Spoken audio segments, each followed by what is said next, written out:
part 3 of your active warm-up before a track meet. Now, part 1 we talked about activating the muscles, getting your muscles moving, getting you going through the primal movement patterns to wake up your muscles, to get them ready to fire, ready to do work. The second part of the video talked about getting your joints more mobile, working with the big joints of your body, the ankles, the hips, the shoulders, the lower back, making sure that your joints are more mobile.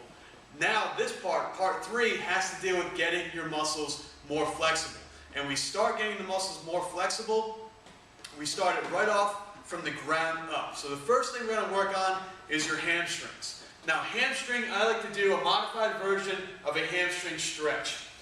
Now all of these stretches are what are called active stretches. So there's no more of that old-fashioned phys ed class where you bend over and you touch your toes and you hold it for 20 seconds. That's called static stretching. That is not what we're doing here. We're doing active stretching. We're getting your body active. We're getting your body ready to work. We're getting your body ready to move. So the hamstring stretch, you want to take your feet, stand up nice and straight, put one leg out in front of the other, and point that toe up to the sky. Flex that shin. Get that toe pointed up as high as you can. You're then going to reach down, nice and easy. Try to get down as far as you can while keeping that leg nice and straight. You're going to stand up, down nice and easy again, another 3 or 4 times. Now, the last 6 or 7, we try to do about 10 reps on each leg. The last 6 or 7, you're going to forcefully explode down. You're going to throw yourself down, try to get those hands flat on the ground. So it'll look like this.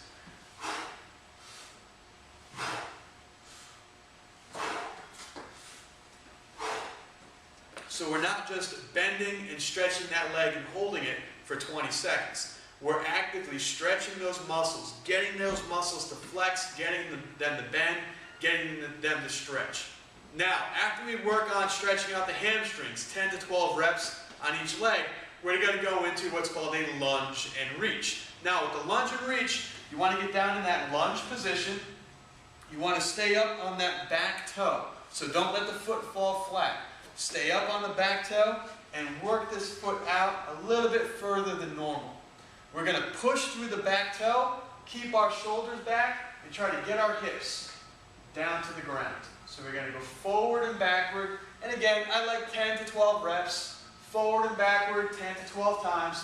You're going to feel a deep stretch in the hip flexor of the hip that's back. And depending on how flexible you are, you might feel a stretch in the hamstring of this front leg as well. Now, when you get to your final rep, if the right leg is back, you're going to take your right arm, throw it over your head, and reach as far as you can. That's where the lunge and reach comes from. Reach as far as you can. You're going to feel a deep stretch all the way down the side of your body into that hip flexor. We're going to do again 10 to 12 reps on each side, on each leg. Now we're moving right up the chain. Hamstrings, hips, time for the glutes. So what I want you to do, sit on the ground, cross one leg over the other. Now from here, while having your leg crossed, just hold on to your foot. Make sure the foot doesn't go anywhere. We're going to take the leg that's flat on the ground, we're going to pull it toward us and get the bent leg to raise up. And you're going to feel a nice stretch in the glute and a nice stretch in that right hip. So you're just going to come up and down, up and down. Drive that knee back as far as you can, up and down. Then you're going to switch sides, do it on the other side. Come up and down, up and down, up and down. And again, we're looking at anywhere from 10 to 12 reps.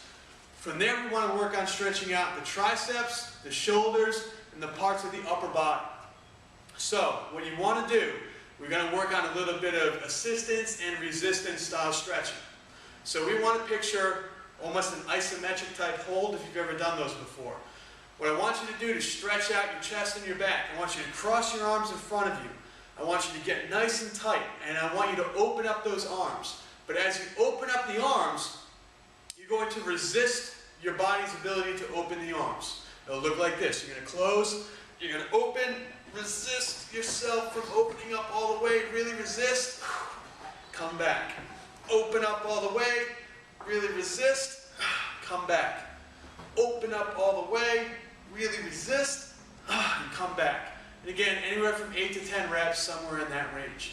Then you're going to move the opposite direction. You're going to bring those hands back as far as you can, and you're going to try to cross them while resisting the ability to cross. Try to cross them and resist that ability. You're going to feel your shoulders stretch out. You're going to feel your chest open up. Try to resist yourself.